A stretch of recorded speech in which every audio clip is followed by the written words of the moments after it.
जम्मू के जो लोग हैं ये हिंदुस्तान के साथ थे ही नहीं। किताबें हैं, उनसे मैंने कुछ लफ्ज जो पढ़े थे वो मैंने वहां पे दोहराए थे। हो सकता है वो किताब ही गलत हो। महाराजा हरि सिंह जी का यहाँ पर अपमान किया गया और डोगरों को गद्दार कहा गया। अबे महाराजा का अपमान करने के लिए उनको परमिशन दे दी गई चिड़िया में, कभी भी बर्दाश्त नहीं करेंगे हम लोग। ये तो महाराजा हरि सिंह के साथ थे, ये हिंदुस्तानी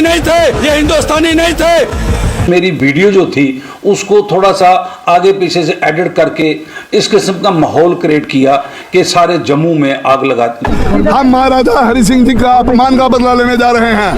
हम कोई सियासी रोटियां सेकने नहीं जा रहे। जम्मू के बीजेपी के लोगों ने देश की आजादी के लिए जम्मू का एक भी बच्चा कुर्बान नहीं हुआ।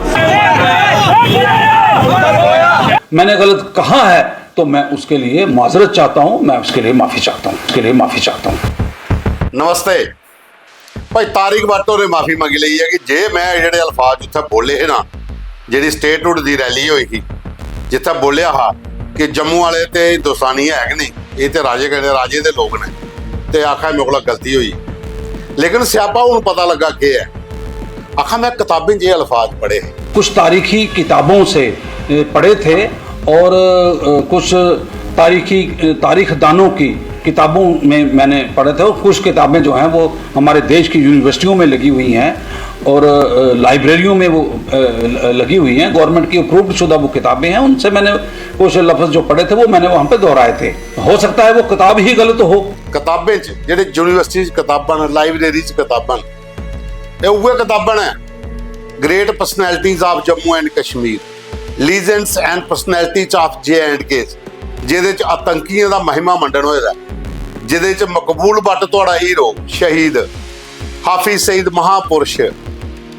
सैयद अदील शाह गिलानी महापुरुष, मसरत आलम महापुरुष, ये वाली किताबां पढ़ियां तारिक साहब ने। आखा मैं किताबें च पढ़िया हा, हो सकदा किताबें च गलत होया होएगा, लेकिन सरकार दी किताबां यूनिवर्सिटी च लगी दी महाराज, लाइब्रेरी च वो पढ़िया, ये उह किताबें वाला स्यापा च पेदा, इहदे बूआ किताबां पढ़ी दियां। पर आखा दे कि मैं कोई गलत नहीं बोलिया, मैं किताबें जो अल्फाज पढ़े थे मैं उहे बोले ने, तो मैं माफ़ी मंगना जे कुसा की ठेस पहुंची है। मतलब कि 3-4 दिन बाद पता लगी आ कि कड़ा एक गल होर बड़ी मजेदार आखा दे, ये तुम सुनाना, मैं उन्हें जी माफ़ी मंगी थी भी सुनाना, किताबें वाला भी सुनाना तो भी सुनाना। आखा सारी पार्टी के जो प्रोविंशियल सैकटरी ना, जिसले उन्हें आख्या गलत बोले दा, फिर भी लग्या पता कि मैं गलत का बोलिया, आपको नहीं पता लग्या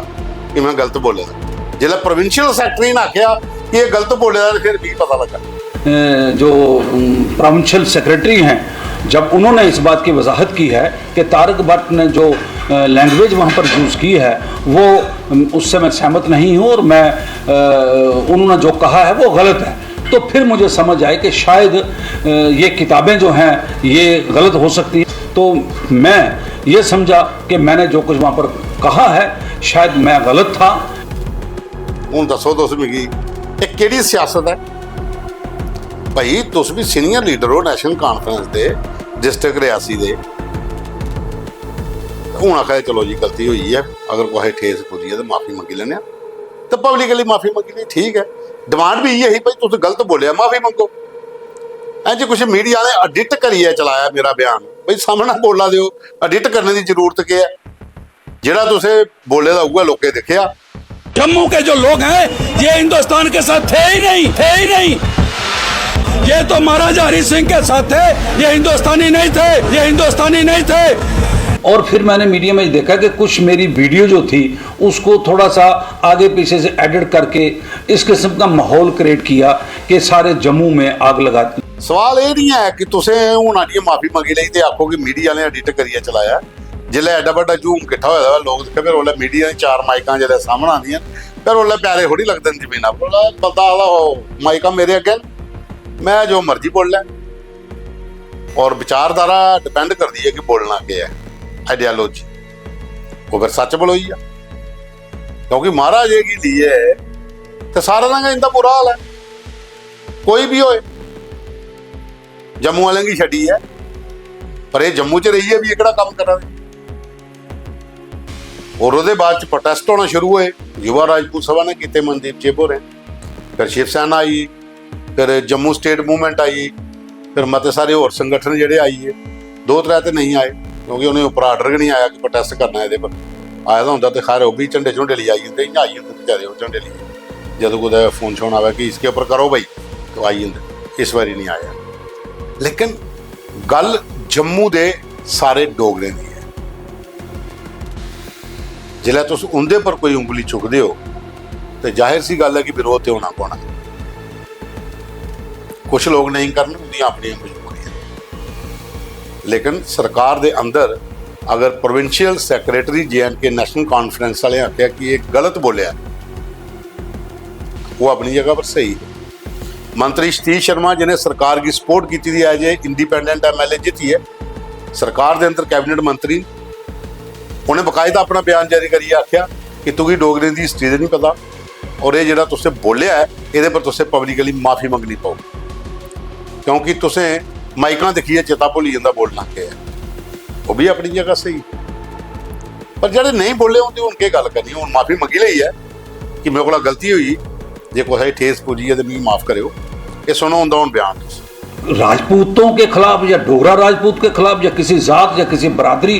के खिलाफ मैंने कोई ऐसा लफ्ज़ वहाँ पर इस्तेमाल नहीं किया है। लेकिन फिर भी अगर इस बात को लोग ये समझते हैं कि मैंने जो कुछ भी कहा वो गलत था तो इसलिए मेरे लफ्ज़ों से मेरे बोलने से अगर जम्मू के लोगों के जज्बात को ठेस पहुंची है अगर जम्मू के लोगों को दुख पहुंचा है तो मैं उसके लिए माजरत ख्वाह हूँ। उसके साथ साथ आखिर में यही कहूँगा कि मुझसे अगर कोई लफ्ज़ गलत निकला है या मैंने को गलत कह दिया है या मैं समझता हूँ कि अगर मैंने गलत कहा है तो मैं उसके लिए माजरत चाहता हूँ मैं उसके लिए माफ़ी चाहता हूँ। सुन लिया पहला तो तुम भी सुने होना अगे बोले का वो स्टार जी सुना उड़िया और मनदीप सिंह और भी जो बोले हो कि तुसें स्टार च सुना और उसके बाद ये हूँ माफ़ी मंगी ली लेकिन ये चीज़ां होंदियां कैली इहदा क्या कोई परमानेंट सल्यूशन नहीं है। हर कोई लीडर कुछ भी धर्म जाति पर कुछ भी जात बरादरी पर कुछ भी पोलीटिकल पार्टी की विचारधारा के लिए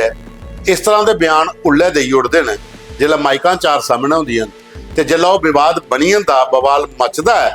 तो उसके बाद इक्को फंडा होंदा जी मेरे बयान की तरोड़ी बरोड़ी पेश किया गया है। मैं खाली इहदी तारिक बाटे की गल नहीं करा होर भी मते सारे लीडर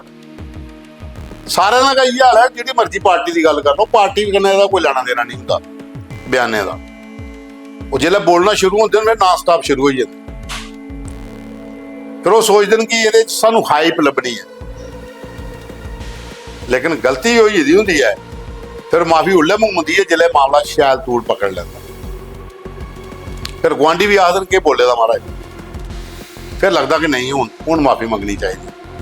तो फिर जी माफ़ी मंगवाने वाला काम सिस्टम शुरू हो जाता है तो पहला कि नहीं अगर एक काम किया हुआ तो इन्नी जरूरत तो नहीं पाती और दूआ नंबर करना तुम जम्मू में रहते हो रियासी भी जम्मू का हिस्सा है रियासी भी डोगरें की रियासत है जनरल जोरावर सिंह होंदा इलाका और फिर तुम आखा दे कि मैं उत्थे जन्ना होना महाराज फंक्शन भी जेडे जोरावर सिंह होंदे ने या महाराजा के जेडे ने प्रताप सिंह होंदे जेडे कोई भी फंक्शन होता मैं जन्ना लेकिन मैं कुछ किताबां पढ़ियां वो कुछ अल्फाज जेडे वो मैं बोले इं पहला आखिया मैं किताबें का स्यापा पेदा जी जियां हुण दऊं तरह किताबें का स्यापा पेदा सारियां सीज हो रही जगह जगह पर जी नवे बच्चों की पढ़ाई जा दी है जो आतंकियों का महिमा मंडन करने का काम शुरू किया